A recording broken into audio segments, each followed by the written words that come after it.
आज हम समझते हैं बेटा गैस लॉस।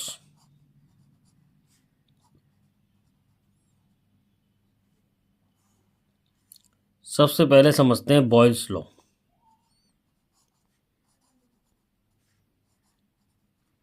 बॉयल्स लॉ क्या कहता है?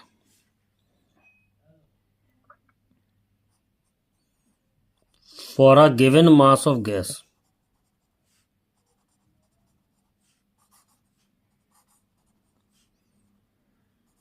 and at constant temperature,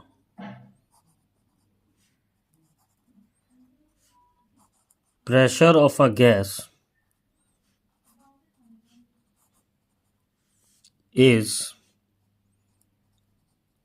inversely proportional to volume। अगर मास कांस्टेंट है और टेम्परेचर कांस्टेंट है तो प्रेशर जो होता है इन्वर्सली प्रोपोर्शनल होता है वॉल्यूम के। तो पी वी एक कांस्टेंट आ गया, तो P1 V1 is equal to P2 V2। ये फॉर्मूला लगा करके हम प्रॉब्लम को सॉल्व कर सकते हैं जहां पर टेम्परेचर कांस्टेंट है। P1 V1 is equal to P2 V2। अगर P और V का ग्राफ बनाएंगे तो इन्वर्स आएगा। इन्वर्स का ग्राफ जो होता है वो हाइपरबोलिक होता है। इसका मतलब है वॉल्यूम बढ़ेगा तो प्रेशर की वैल्यू कम होगी। और पीवी कांस्टेंट है, पीवी का प्रेशर के संग बनाएंगे तो स्ट्रेट लाइन आएगा। पीवी का वॉल्यूम के संग बनाएंगे तब भी स्ट्रेट लाइन आएगा। तो for a given mass of gas and at constant temperature pressure of a gas is inversely proportional to volume. ये है बॉयल्स लॉ का स्टेटमेंट। तो pressure inversely proportional to volume है तो पीवी कांस्टेंट आ गया। P1 V1 is equal to P2 V2। P और V का ग्राफ बनाएंगे तो इन्वर्स का ग्राफ आएगा। इन्वर्स का ग्राफ हाइपरबोलिक होता है। पीवी का ग्राफ बनाएंगे तो स्ट्रेट लाइन आएगा क्योंकि पीवी कांस्टेंट है। और वॉल्यूम बढ़ रही है, पीवी कांस्टेंट आएगा। प्रेशर बढ़ रहा है, पीवी की वैल्यू कांस्टेंट आएगी। अब समझते हैं बेटा चार्ल्स लॉ।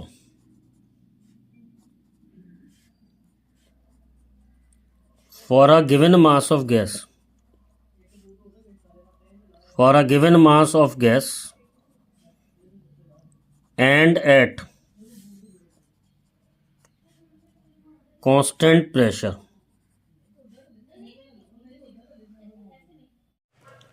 तो चार्ल्स लॉ कहता है for a given mass of gas and at constant pressure volume of a gas is directly proportional to absolute temperature। Absolute temperature का मतलब होता है टेम्परेचर इन केल्विन। तो volume of a gas is directly proportional to absolute temperature. तो V upon T एक constant आएगा। तो जहां पर प्रेशर कांस्टेंट है वहां हम ये लगा सकते हैं V1 upon T1 is equal to V2 upon T2। अगर V और T का ग्राफ बनाएंगे तो स्ट्रेट लाइन आएगा क्योंकि डायरेक्टली प्रोपोर्शन है। V अपॉन T का V के संग बनाएंगे तो कांस्टेंट आएगा। V अपॉन T का T के संग बनाएंगे तो अभी कांस्टेंट आएगा। तो ये जो है ये चार्ल्स लॉ का ये स्टेटमेंट, चार्ल्स लॉ का ये एक्सप्लेनेशन है। एक चार्ल्स लॉ का और स्टेटमेंट है,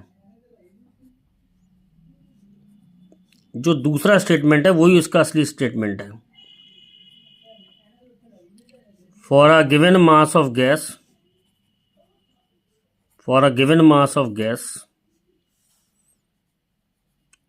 volume of gas increases by 1 by 273.15 times the volume at 0 degree centigrade. तो वॉल्यूम ऑफ गैस कितना इंक्रीज होता है? 1 by 273 times the volume at 0 degree centigrade for each 1 degree centigrade rise in temperature.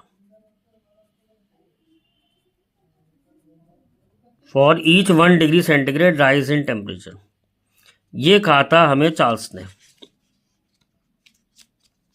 समझते हैं इसको। मान लो gas का volume V0 है 0 डिग्री सेंटीग्रेड पर, तो कितना बढ़ जाएगा? V0 अपॉन 273.15 टाइम्स बढ़ जाएगा 1 डिग्री सेंटीग्रेड के लिए। तो T डिग्री सेंटीग्रेड के लिए इतना बढ़ जाएगा। तो volume at T degree centigrade होगा V0 plus V0 upon 273.15 times into T। तो VT is equal to V0 1 plus 1 upon 273.15 into T। ये है चार्ल्स लॉ का असली statement. At T is equal to minus 273.15 यानी कि एब्सोल्यूट जीरो। तो जब हम एब्सोल्यूट जीरो रखेंगे तो VT की वैल्यू आ जाएगी 0। तो एब्सोल्यूट जीरो टेम्परेचर पर वॉल्यूम ऑफ अ गैस 0 हो जाता है। अगर हम इस स्टेटमेंट का ग्राफ बनाएं तो 0 डिग्री सेंटीग्रेड पे कुछ वॉल्यूम होगा और minus 273.15 time minus 273.15 degree centigrade temperature पर वॉल्यूम की वैल्यू 0 हो जाएगी। तो ये है चार्ल्स लॉ का, ये ग्राफ है चार्ल्स लॉ के लिए, लेकिन यहाँ पर टेम्परेचर जो है वो डिग्री सेंटीग्रेड में है। और जो पहले ग्राफ बनाया था ये वाला ग्राफ भी ठीक है, लेकिन इसमें टेम्परेचर केल्विन में है।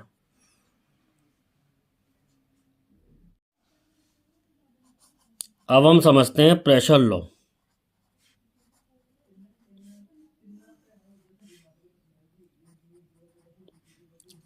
For a given mass of gas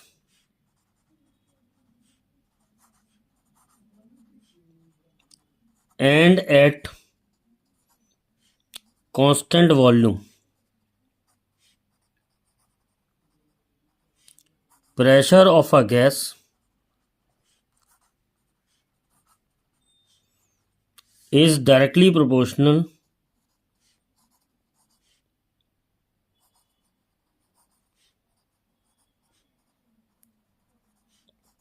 to absolute temperature।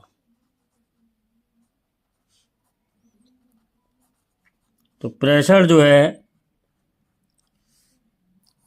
Directly proportion है एब्सोल्यूट टेम्परेचर के। तो P अपॉन T कांस्टेंट आएगा। तो P1 upon T1 is equal to P2 upon T2। जहां पर वॉल्यूम कांस्टेंट है वहां आप ये फॉर्मूला यूज कर सकते हैं प्रेशर और टेम्परेचर के बीच में। अगर P और T का ग्राफ बनाएंगे तो डायरेक्टली प्रोपोर्शन आएगा। P upon T versus P का बनाएंगे तो स्ट्रेट लाइन आएगा। P upon T versus T का बनाएंगे तो भी स्ट्रेट लाइन आएगा। मतलब P अपॉन T कांस्टेंट है, P अपॉन T कांस्टेंट है। यहाँ P directly proportional to T है। दूसरा स्टेटमेंट जो है, इस लॉ का एक और नाम है गे-लुसाक लॉ।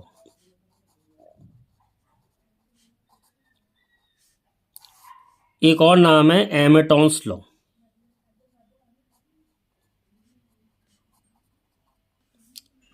प्रेशर लॉ को हम दूसरे स्टेटमेंट से भी समझते हैं।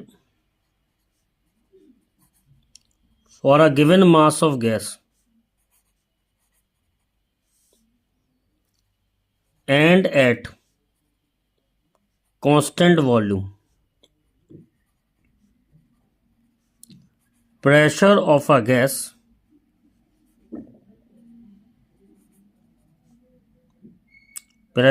gas increases by 1 by 273.1 times the pressure at 0 degree centigrade.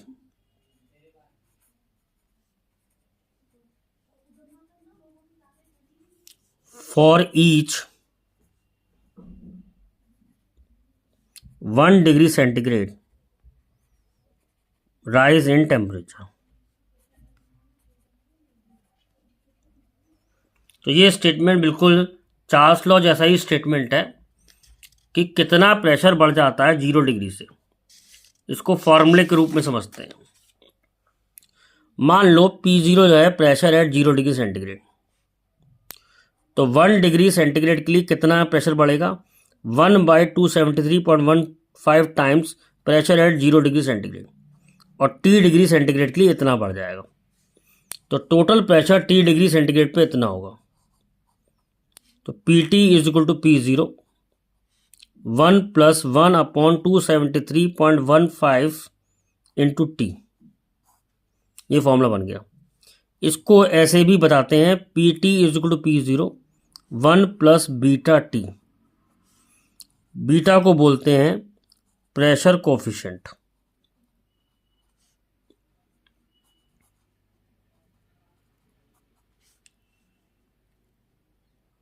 Beta को बोलते हैं प्रेशर कोफिशिएंट, और बीटा की वैल्यू हम अगर कंपेयर करें तो ये आ रही है 1 अपॉन 273.15। ऐसे ही चार्ल्स लॉ में भी VT को हम बोलते हैं V0 1 plus alpha delta T। इसको बोलते हैं वॉल्यूम कोफिशिएंट, और इसकी वैल्यू भी उतनी होती है 1 अपॉन 273.15। अगर हम इसके बेसिस पे ग्राफ बनाएं तो जब हम टेम्परेचर -273.15 टाइम्स रखेंगे, -273.15 टेम्परेचर की वैल्यू, तो प्रेशर की वैल्यू 0 हो जाएगी। और जब हम 0 रखेंगे तो प्रेशर की वैल्यू P0 होगी, यानी P0।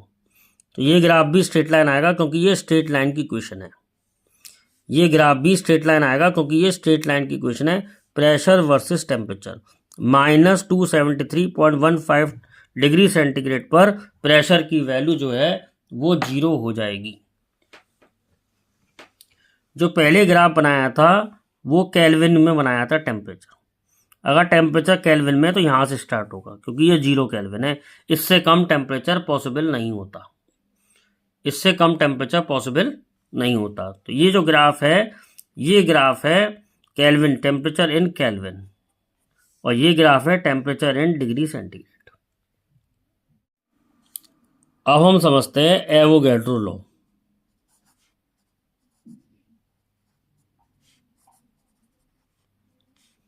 Under similar condition of pressure and temperature,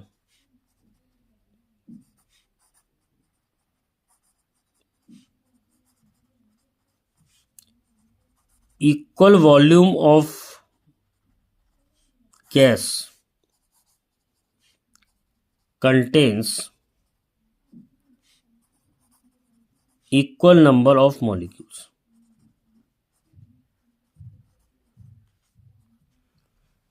तो अगर प्रेशर और टेम्परेचर सेम है तो अगर वॉल्यूम सेम होगा, equal volume of gas contain equal number of molecules. तो एवोगैड्रो ने बताया at STP standard temperature and pressure और NTP volume of all gases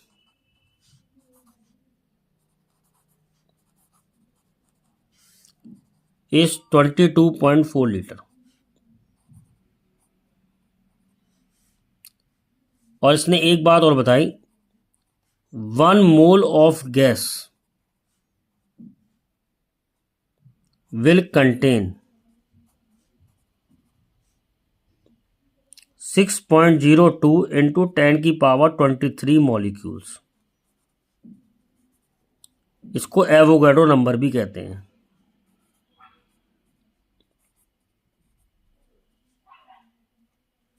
जैसे एग्जाम्पल के तौर पे 32 gram of oxygen, 32 gram of oxygen मतलब 1 mole of oxygen will contain 6.02 into 10⁻23 molecules of oxygen.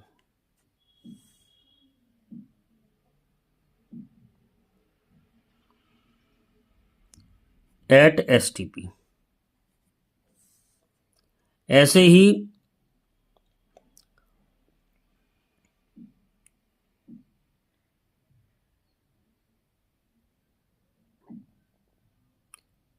Four gram of helium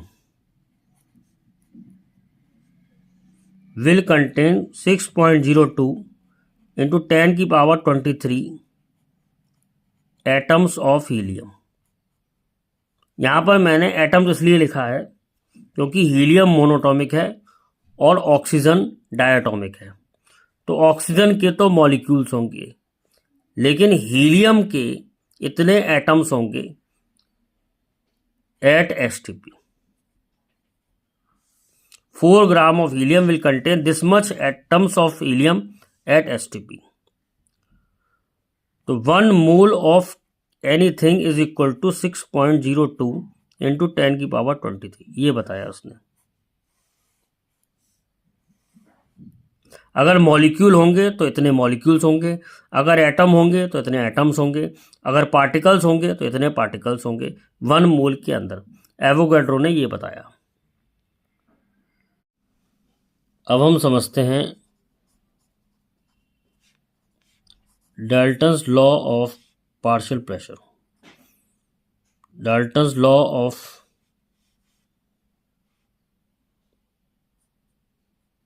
partial pressure या Dalton's law of pressure. According to Dalton's law, according to Dalton's law,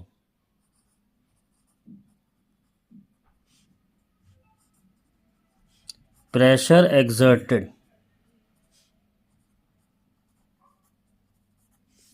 by mixture of several gases is sum of pressure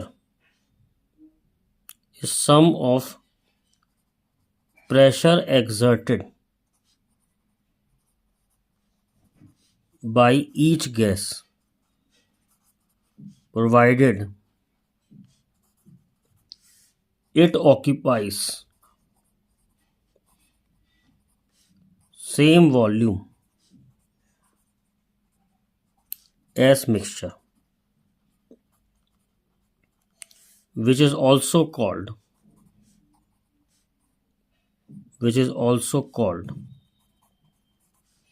partial pressure।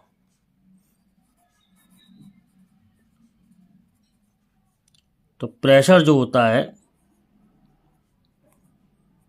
पूरे mixture का जो pressure होगा वो सम of partial pressure होगा। Partial pressure वो pressure होता है जो एक अकेले गैस एग्जर्ट करेगी, लेकिन उसका वॉल्यूम मिक्सचर के वॉल्यूम के बराबर होगा।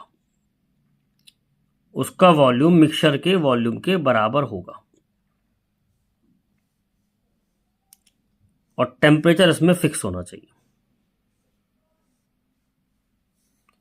मतलब प्रेशर एक्सर्टेड बाय मिक्सचर का जो प्रेशर होगा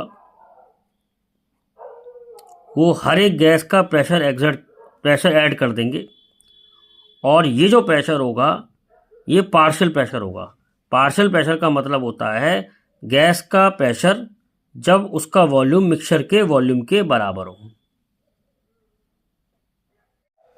अब हम समझते हैं grams law of diffusion.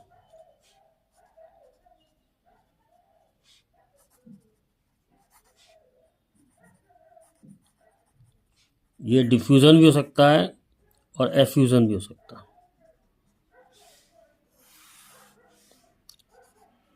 Eight constant pressure and temperature,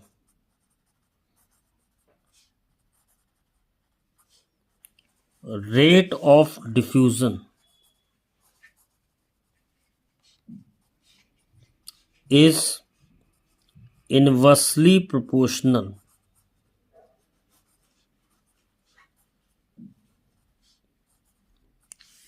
to square root of